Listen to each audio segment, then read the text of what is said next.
आप रकम जल्दी जमा करा दीजिए। ये कोई छोटी मोटी रकम नहीं है। कितनी रकम है? 78 लाख। यकीन नहीं आता, सतीश इतनी बड़ी गलती कैसे कर सकता है? ये जानू कौन थे? सो रहे हैं सब सो रहे हैं। बस जाग रही है तो एक रात।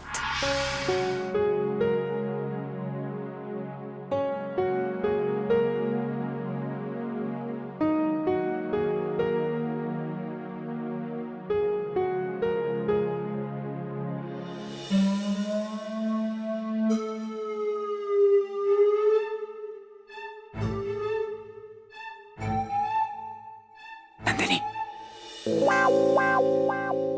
देव, तुम यहाँ क्या कर रहे हो? जाओ यहाँ से। अगर माँ जी ने देख लिया ना तो हमारा तलाक करवा देंगी। देखेंगी तब तलाक करवाएंगी ना। तुमसे अर्जेंट बात करनी थी, सुनो। नहीं नहीं, हम सुबह बात करेंगे, अब तुम जाओ यहाँ से प्लीज। अर्जेंट बात बोल रहा हूँ, फिर भी बोल रही सुबह करेंगे। सुनो ना, बात जरूरी है, अर्जेंट है। जो बात करनी है ना हम कल सुबह करेंगे। अब प्लीज तुम जाओ यहाँ से। हर वक्त तुम शक ही करती हो यार। वीरेन भैया के बारे में तुमसे बात करनी। वीरेन भैया? हाँ। अच्छा जल्दी बताओ क्या बात है। मैं अभी हॉल से आ रहा हूँ भैया से मिलके। एज यूजुअल नशे में जैसे वो धुत रहते हैं ना, वैसी हम लोगों ने काफी बातें की। ओके। लेकिन बात करते में उनका एक फोन आया। किसी जानू नाम की लड़की का फोन था। जानू? ये कौन है? वही तो। अच्छा ठीक है, हम इस बारे में कल बात करेंगे। अब तुम जाओ यहाँ से वरना गड़बड़ हो जाएगी। हाँ, लेकिन सोचने वाली बात है कि जानू है कौन। देव, हम इस बारे में कल बात करेंगे। अब तुम जाओ यहाँ से, जाओ।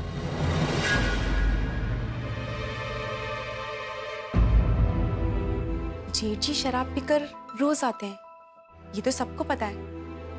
पर ये जानू कौन है?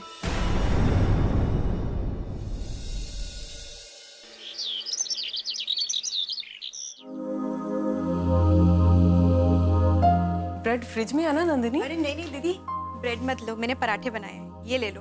अरे वाह, आज तो हमारी नंदिनी ने पराठे बनाए हैं। अच्छा, पहले मैं तुम्हारे जेठ जी को चाय दे के आती हूँ, फिर पराठे चखती हूँ। मैं चाय बनाती हूँ। नहीं दी, मैंने चाय बना ली। अरे वाह, जब से तुमने किचन संभाला है ना भाई, मेरी तो ऐश हो गई है। दीदी, रात को जेठ जी लेट आए थे, है ना?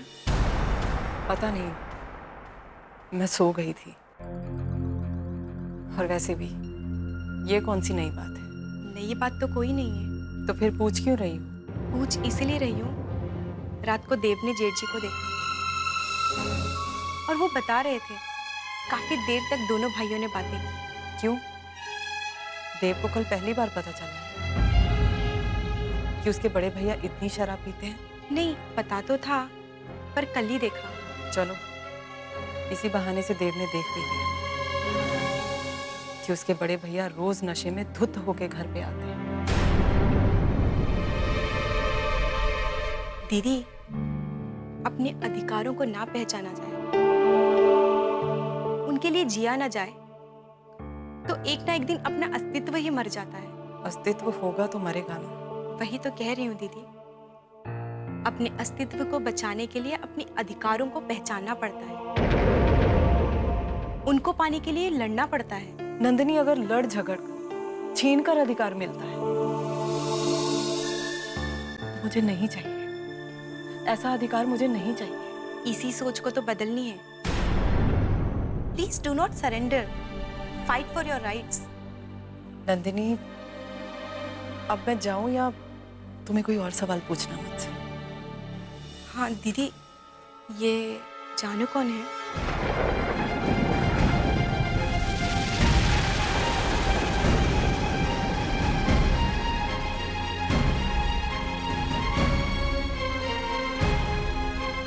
जानू? मुझे नहीं पता। कौन है? वो एक्चुअली रात को जेठ जी के फोन में किसी जानू का फोन आया था। देव ने उठाया था। तो जिनके मोबाइल पे आया था उन्हीं से पूछो।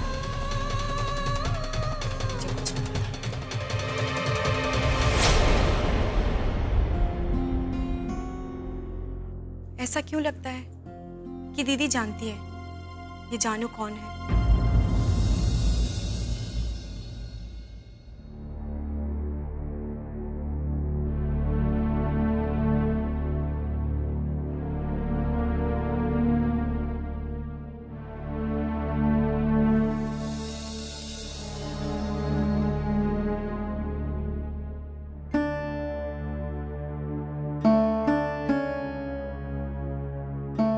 देख बेटी, सतीश से पूछूंगी तो वो कुछ बताएगा नहीं।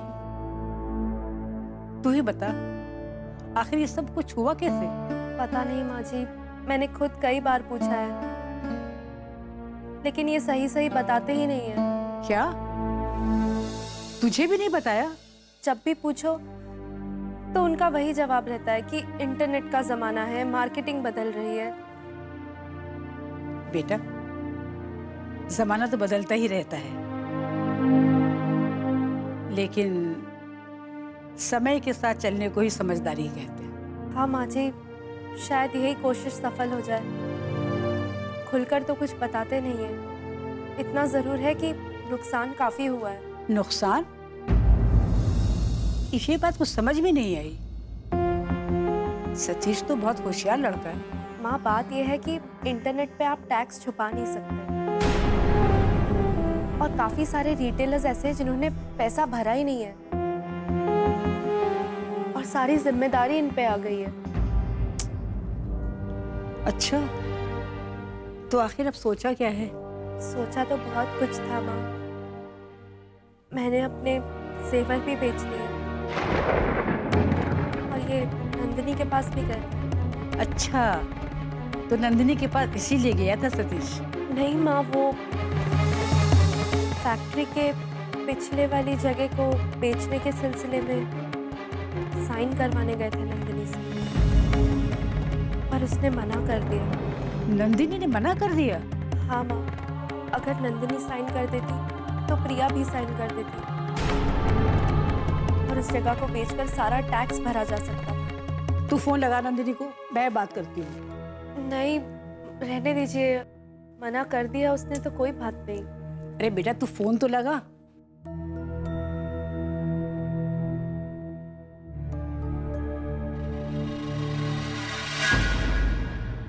हेलो भाभी, कैसे हैं आप? भाभी नहीं, मैं बोल रही हूँ तुम्हारी माँ। तू कैसी है? माँ, मैं बिल्कुल ठीक हूँ। नंदिनी, एक बात बता, सतीश आया था तेरे पास? हाँ माँ, भैया आए थे। तो फिर तूने साइन क्यों नहीं किया? माँ, अगर आप कहती हैं तो मैं साइन कर देती हूँ, पर मुझे ये तो पता चले कि भैया साइन लेना क्यों चाहते थे और क्यों एक बहन का अधिकार लेना चाहते हैं। नंदिनी, तू कैसी बातें कर रही है? सतीश और भाइयों जैसा नहीं है बेटा, पता भी है तुझे सतीश तेरे पास क्यों आया था साइन करवाने? वही तो पूछ रही हूँ। बेटा, फैक्ट्री में बहुत बड़ा घाटा हुआ है, टैक्स भरना है, इसीलिए वो आया था तुम्हारे पास। घाटा फैक्ट्री में? हाँ बेटा। पर भैया ने तो ऐसी कोई बात की ही नहीं। चलो, अब नहीं की तो नहीं की, तुझे साइन कर देना चाहिए था। माँ, ये मेरा डिसीजन है कि मुझे साइन करना चाहिए या नहीं करना चाहिए। हाँ बेटा, फैसला तो तेरा ही है, लेकिन नंदिनी, तुझे साइन कर देना चाहिए था। फैक्ट्री जायदाद पर हक तो बेटों का ही होता है ना? नहीं माँ, अब ऐसा बिल्कुल भी नहीं है। इसी सोच को तो बदलना है, इसीलिए साइन नहीं किया। जब भाई पर एक प्रॉब्लम आती है तो सबसे पहले क्यों बहन के हिस्से पर ही नजर पड़ती है। तू ये क्या कह रही है बेटा? सही कह रही हूँ माँ। अगर एक बहन पर प्रॉब्लम आए तो क्या भाई अपनी प्रॉपर्टी छोड़ सकता है? मैं भैया के खिलाफ नहीं हूँ, बस एक सोच है जिसको बदलना है। तू बस यही करते रहना, रिश्तों में चाहे जितनी भी आग लगे। माँ, मुझे रिश्तों को बचाना आता है। तो ठीक है, जो तेरे दिल में आए वो कर। मैं फोन रखती हूँ।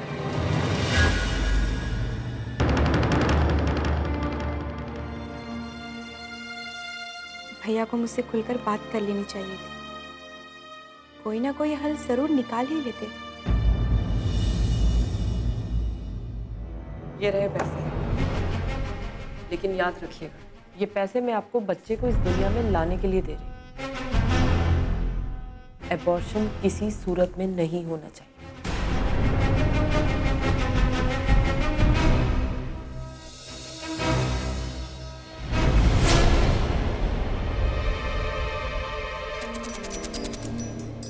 ये ऐसी मुर्गी है जो हमेशा अंडे देती रहेगी, तो क्यों ना और खेल खेला जाए।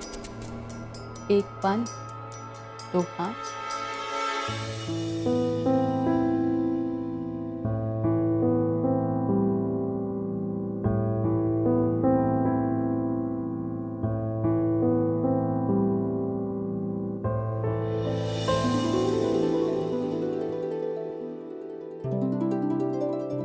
देव,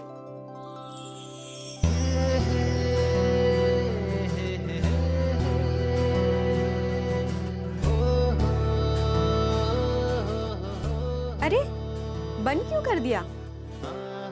काम कर रहे थे या सोशल साइट पे थे? काम भी कर रहा है। अच्छा, काम भी कर रहे थे, इसका मतलब सोशल साइट पे भी थे। एक्चुअली तुम खड़ी क्यों? बैठो ना। अब बैठने पे कोई पाबंदी तो नहीं है ना, बैठ तो सकती हो।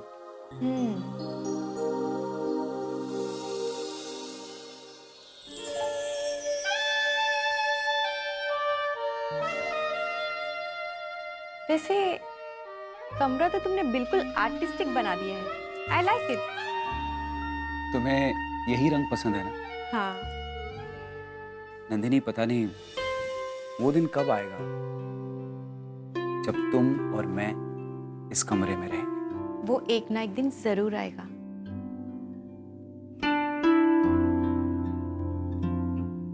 देव,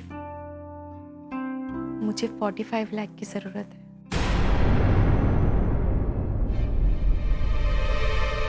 45 लाख? वो क्यों चाहिए तुम्हें? वो भैया आए थे ना प्रॉपर्टी के पेपर साइन कराने के लिए। क्यों, क्या कोई प्रॉब्लम हुई है? भैया ने खुलकर मुझे कुछ नहीं बताया कि उन्हें सिग्नेचर क्यों चाहिए था। आखिर बात क्या है, मुझे तो खुल के बताओ। वो भैया को फैक्ट्री में घाटा हुआ,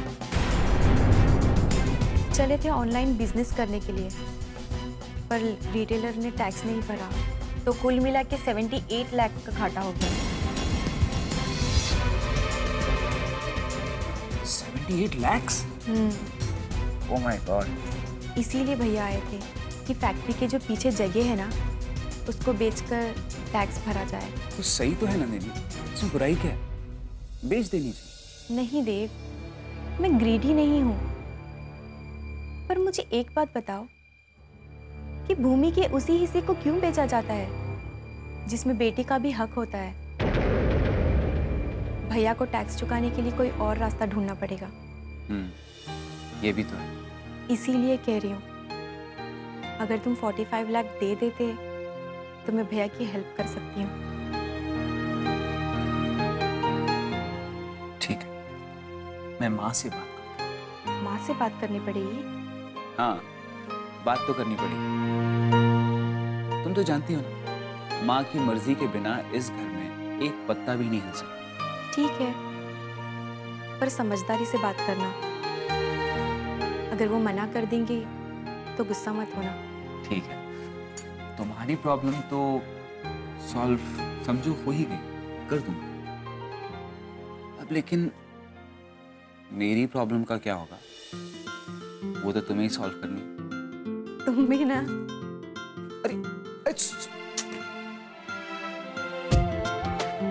ये लड़की भी ना। खैर, प्रॉब्लम तो तुम्हारी सॉल्व करनी पड़ेगी। माँ से बात करके देखता हूँ। क्या होता है? पैसे दे सकूं मैं, पर शर्त यह है कि प्रधान की छोरी ने उसके घर वापस छोड़ दिया।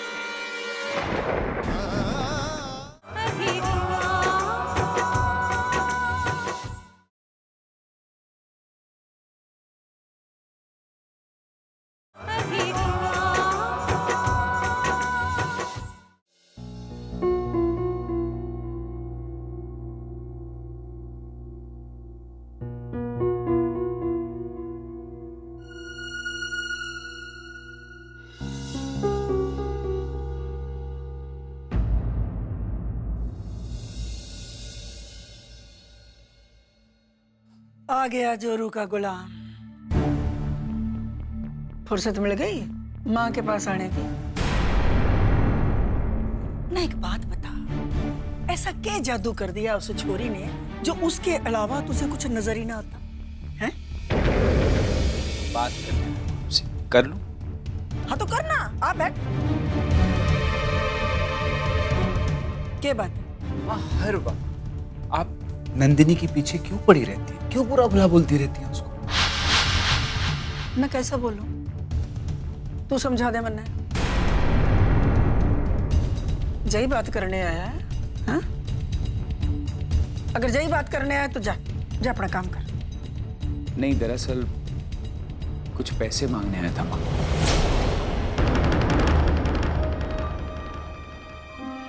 किस लिए पैसे चाहिए तुम्हें? और कितने पैसे चाहिए? यही कोई 45 लाख ना। 45 लाख? कोई फैक्ट्री वैक्ट्री खोलने का इरादा है क्या? नहीं, कोई फैक्ट्री नहीं खोली माँ। तो फिर किस लिए चाहिए? एक्चुअली माँ, वो ये पैसे जो हैं वो मुझे नहीं, नंदिनी को चाहिए।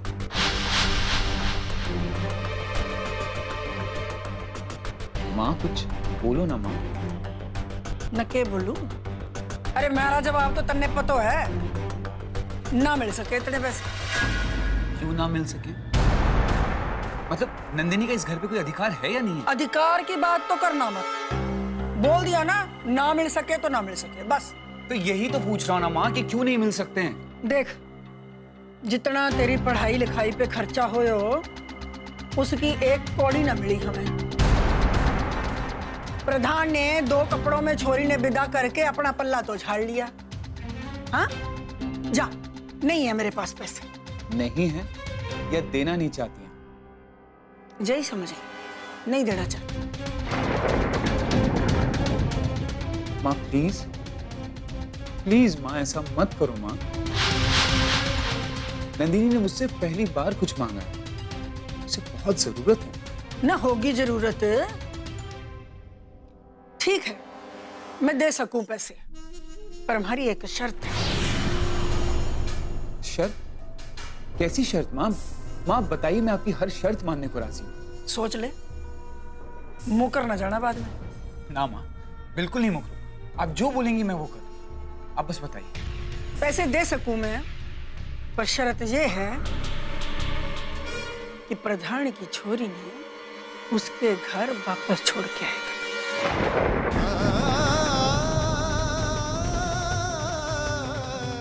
ये कैसी शर्त है? आप अच्छी तरह से जानती हैं कि मैं ऐसा कुछ नहीं कर सकता। मुकर गया ना, जा, नहीं देती पैसे। माँ ये ठीक नहीं है माँ। आप पैसा दे सकती हैं, लेकिन आप देना नहीं चाहती, जबकि मैं, आपका बेटा आपसे पैसे मांग रहा है। पर तुझे तो ना चाहिए ना, जा। चला जाता, इस कमरे से क्या, इस घर से चला जाता, पर वो नंदिनी है ना, उसकी जिद की वजह से। लेकिन आपने अगर उसको निकाला ना इस घर से, तो याद रखिएगा कि मैं भी उसके साथ चला जाऊंगा।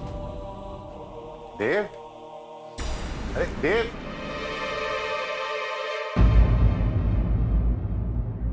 क्या हो गया? इतना नाराज हो गया क्यों किया वो? अब चला गया तो चला गया, छोड़ो ना आप उसे। पर बात क्या हुई? अरे बात क्या होनी है, अपनी लुगाई के पीछे बावड़ा हुआ घूम रहा है। नहीं, इसमें मुस्कुराने वाली क्या बात है? गया है नाराज होके तो जाने दो। अब जरूरी ना है कि छोरे की हर ख्वाहिश पूरी की जाए। लेकिन बच्चों का इस तरह बार बार नाराज होना अच्छा नहीं है। तो मैं क्या कर सकूं? बच्चे नाराज ना हो, मैं तो इसकी पूरी कोशिश करूं हूं।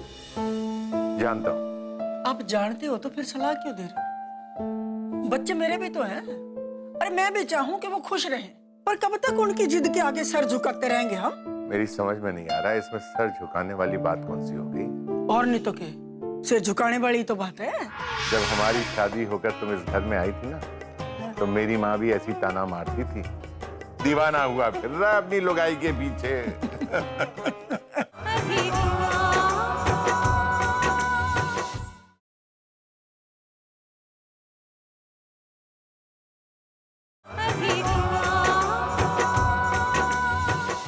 मेरी समझ में नहीं आ रहा है इसमें सर झुकाने वाली बात कौन सी हो गई? और नहीं तो क्या, सिर झुकाने वाली तो बात है। अरे देव का अपनी लुगाई के पीछे मेरे साथ जुबान लड़ाना मुझे बिल्कुल अच्छा नहीं लगता। वो तो है, मैं देव से बात करता हूँ। हाँ, आपने बात कर ली और उसने समझ भी ली। दीवाना हुआ घूम रहा है अपनी लुगाई के पीछे। अरे ना फिर मुस्कुरा रहे हो, क्या बात है? अरे कामनी, मुस्कुरा इसलिए रहा हूं मैं कि जब हमारी शादी होकर तुम इस घर में आई थी ना, तो मेरी माँ भी ऐसी ताना मारती थी, दीवाना हुआ फिर रहा अपनी लुगाई के पीछे।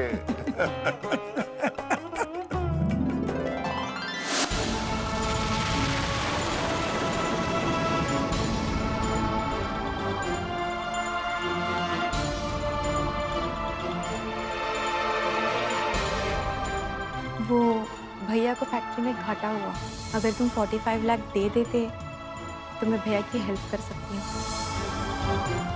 ठीक है, मैं दे सकूं पैसे, पर शर्त यह है कि प्रधान की छोरी उसके घर वापस छोड़ के आए।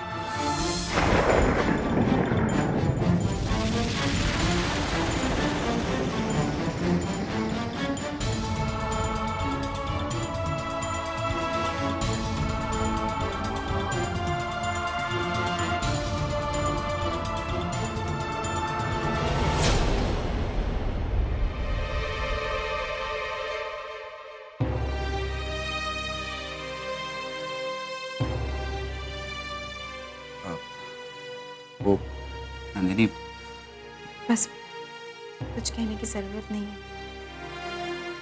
मैं समझ गई। क्या समझ गई तुम? यही कि माँ जी ने पैसे देने से मना कर दिया।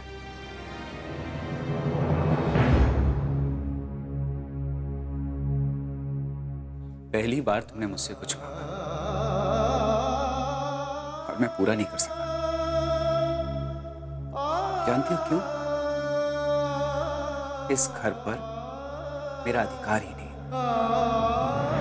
वीरेन भैया के लिए पैसे, जितेन भैया के लिए पैसे, अगर नहीं है तो मेरे लिए नहीं।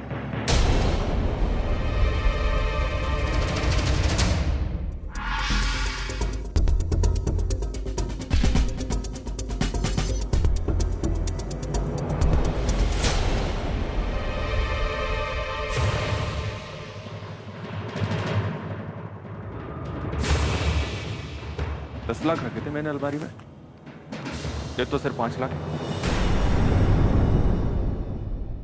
कहाँ गए 5 लाख? खर्च कर दिए मैंने।